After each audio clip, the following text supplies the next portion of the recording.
萧炎带领众人来到关押药老的魂殿，出五位斗尊坐镇亡魂山脉，更对此地变得威胁。萧炎对即将出世的净莲妖火志在再次来袭。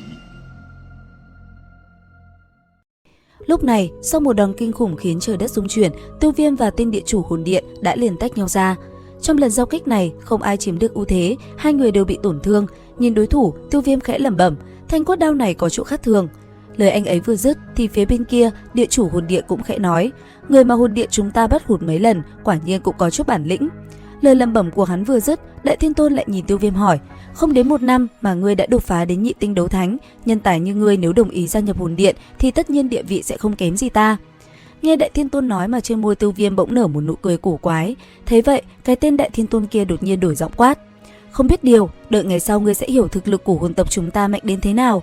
Cỡ như ngươi cũng chỉ là con kiến mà thôi, hồn tộc muốn giải quyết ngươi cũng dễ như trở bàn tay. Thanh âm tinh kia vừa dứt, Tiêu Viêm cũng chẳng phản bác, khóe miệng nhếch lên nói, nhưng trước đó thì cứ giải quyết ngươi đã nhỉ? Chỉ bằng ngươi sao? Lời vừa dứt, Đại Thiên Tôn đã lao về phía đống phế tích khẽ nắm chặt lại, thanh cốt đao liền bay vút lên trôi nổi trước mặt Tiêu Viêm. Sau đó, thanh âm hắn vang lên nói, nhân đao hợp nhất. Lời này vừa dứt, thân hình Đại Thiên Tôn chợt động, hắn trực tiếp đứng lên không trung, rồi chậm chậm dung nhập vào trong cốt đao. Xong xuôi, chỉ thấy thanh âm hắn vang vọng nói, Tiêu Viêm, lão phu khổ tu mấy trăm năm mới có thể làm cho thân thể dung hợp được với cốt hoàng đao, hôm nay là lần đầu tiên thi triển, coi như mượn ngươi tố đao đi. Tiếng nói của Đại Thiên Tôn vừa dứt thì cốt đao liền chấn động biến mất không thấy tăm tích. Khi cốt hoàng đao biến mất thì Tiêu Viêm khẽ có chút lo lắng, anh ấy lập tức lùi về phía sau tránh để gặp phải nguy hiểm. Mà trong tích tắc, khi Tiêu Viêm lùi lại, không gian chớp mặt đột ngột rung động, một lưỡi đao xuất hiện rồi chém mạnh xuống. Đối diện với nguy hiểm, trọng xích trong tay Tiêu Viêm xuất hiện rồi vung lên, một chiêu lục hợp du thân xích được thi triển. Trong nháy mắt, thân xích chấn động tạo ra muôn trùng xích ảnh đan thành lưới phòng ngự vây kín thân thể. Giờ khắc đó, chỉ thấy vô số đao ảnh sắc bén như bạo vụ trút xuống lồng xích ảnh, tạo thành một đám hoa lửa. Mỗi lần xích ảnh và đao ảnh va chạm đều tạo nên những khe nứt không gian đen ngòm. Đối mặt với phòng ngự như một chiếc mai rùa của Tiêu Viêm, tần suất công kích của cốt hoàng đao lại càng tăng vọt. Cũng bởi vậy, trong lòng Tiêu Viêm lại nổi lên cảm giác nguy hiểm sắp tới. Ngay lúc ý thức Tiêu Viêm phân tâm thì lưới xích ảnh bị rách ra một lỗ hổng, một lưỡi đao sắc bén đã găm thẳng lên vai của Tiêu Viêm. Sắp may khoảnh khắc đó, Tiêu Viêm đã kịp triệu hoán ra Long Hoàng cổ giáp, bởi vậy mà thân thể anh ấy mới không bị thương nghiêm trọng. Ngay lập tức, Tiêu Viêm liền cầm trọng xích đánh bay cốt đao ra xa. Đến đây, cái tên Đại Thiên Tôn đắc ý nói, tốc độ công kích của ngươi quá chậm, căn bản không theo kịp ta khi nhân đao hợp nhất. Nghe vậy, Tiêu Viêm hai tay nhanh chóng kết thành thủ ấn, từ từ năng lượng biến hóa thành một hư ảnh to lớn bao phủ bên ngoài thân thể.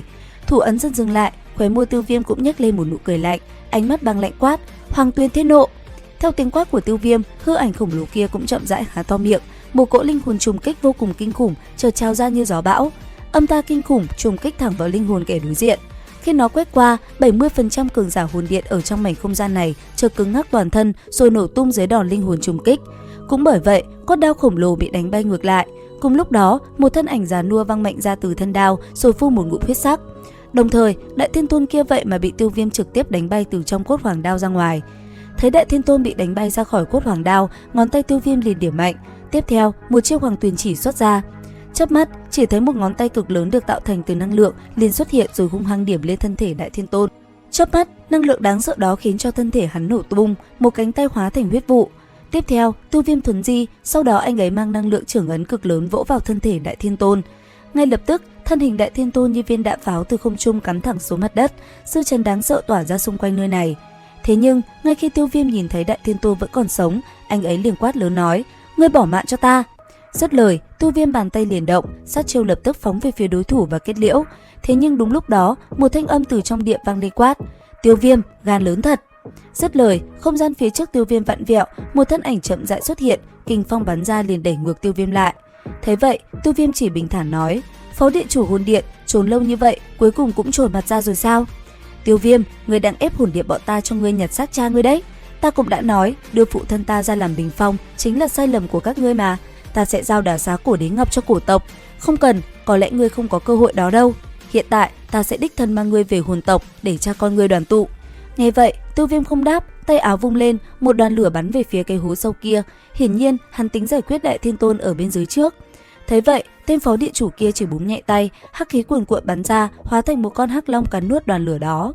Làm xong, cánh tay còn lại liền chộp tới Tiêu Viêm, hắc vụ từ 5 ngón tay ùn ùn bạo phát, hóa thành 5 sợi xích khổng lồ, dữ dội lao về phía Tiêu Viêm.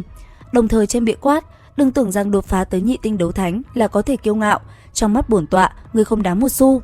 Thế nhưng, khi thanh âm hắn vừa dứt, Tiêu Viêm đã liền ra tay hạ sát tên Đại Thiên Tôn, một chảo đánh về phía hố sâu ở bên dưới. Thế vậy, tên phó điện chủ ra tay, xiềng xích màu đen liền vờn xung quanh Tiêu Viêm, rồi đột nhiên co rút lại rất nhanh. Khi đám xích sắp quấn chặt lấy thân hình Tiêu Viêm, thì không gian đột nhiên chấn động kịch liệt, kinh phong liền phá tan xiềng xích. Sau đó từ trong hư không, bóng dáng của Tử Nghiên từ từ bước ra quát: trong mắt bổn hoàng, ngươi cũng không đáng nhắc tới. Ngươi là ai? Đây là việc của hồn điện, người ngoài không nên nhúng tay vào, kẻo lại dẫn lửa thiêu thân. Hồn điện giỏi lắm sao? Tiêu Viêm nói hôm nay sẽ huyết tẩy nơi này, người cứ trốn ở trong đó không phải tốt hơn sao? Muốn lấy mạng bổn tọa thì cũng phải xem ngươi có bổn sự đó không. Lời nàng vừa dứt, Tiêu Viêm cũng hành động. Chớp mắt, anh ấy đã dùng dị hỏa như một bàn tay nắm lấy cơ thể Đại Thiên Tôn. Sau đó, Tiêu Viêm liền bóp nát, một vụ nổ ầm ầm bạo phát, thân thể Đại Thiên Tôn nổ tung mà không thể dãy dụa được nữa. Thân thể của Đại Thiên Tôn vừa mới nổ tung thì bất ngờ linh hồn của hắn rất nhanh bay về phía phó địa chủ. Nhìn thấy linh hồn Đại Thiên Tôn muốn chạy trốn, Tiêu Viêm lập tức dùng hỏa diễm như một tấm lưới nhốt hắn lại. Chứng kiến chuyện này, sắc mặt phó địa chủ trầm xuống, bàn tay vừa nhấc, hắc khí từ trong tay áo ùn ùn kéo ra, lao về phía Tiêu Viêm.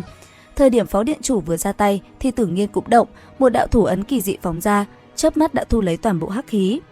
Nhìn thấy Tử Nghiên xuất ra Hoàng Kim Cự Long, phó điện chủ kinh hãi quát: Thái hư cổ long hoàng sao?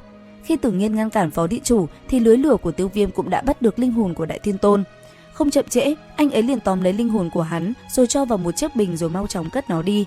Trơ mắt nhìn Đại Thiên Tôn bị Tiêu Viêm phong ấn, phó điện chủ tức giận nói: không ngờ ngay cả Thái hư cổ long mà ngươi cũng có thể mời, chỉ có điều hồn điện bọn ta không phải là nơi mà bọn tiểu bối các ngươi nói huyết tẩy là huyết tẩy được. Khu vực này đã bị ta sử dụng bí pháp để che lấp, cho dù ngươi có sử dụng ngọc giản cũng không có cách nào gọi được viện quân đến đây đâu. Hồn điện truy sát hai sư đồ bọn ta nhiều năm như vậy, hiện tại cũng đến lúc trả lại rồi. Ngươi yên tâm, Thiên Điện Nhân Tâm Điện ta sẽ tiêu diệt từng cái một. Mấy năm nay, ngươi đã đủ lông đủ cánh, chỉ có điều, ngươi cũng đừng đắc ý quá sớm, sức mạnh của hồn tộc đã vượt xa khỏi tưởng tượng của các ngươi rồi, mà khi đó chính là thời điểm hoàn toàn diệt vong của Tiêu gia và Thiên phủ liên minh.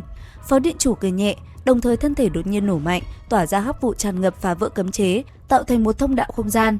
Sau đó hắn liền di động thân hình, nhanh chóng bay vào trong thông đạo, rồi biến mất không thấy gì nữa. Giật mình, Tiêu Viêm nhìn về hướng phó điện chủ hồn điện chạy trốn lẩm bẩm, tên này chạy cũng nhanh đi chứ. Mặc dù đánh bại hắn ta không khó, nhưng nếu hắn liều mạng chạy trốn, ta cũng không thể ngăn cản. Quên đi, chạy rồi thì thôi, sớm muộn gì hồn điện cũng đoán ra việc ở đây là do chúng ta làm. Xử lý đám người còn lại thôi, không để lọt tên nào, để mắt tới cốt u lão quỷ, đừng để hắn chạy thoát. Dứt lời, Tiêu Viêm một mình lao lên, anh ấy bắt đầu cuộc huyết tẩy hồn điện một cách man dợ nhất. Liệu rằng tiếp theo, cuộc chiến sẽ có gì bất ngờ? Theo dõi kênh YouTube Review 5 phút để biết thêm chi tiết trong tập 187 các bạn nhé. Xin chào và hẹn gặp lại!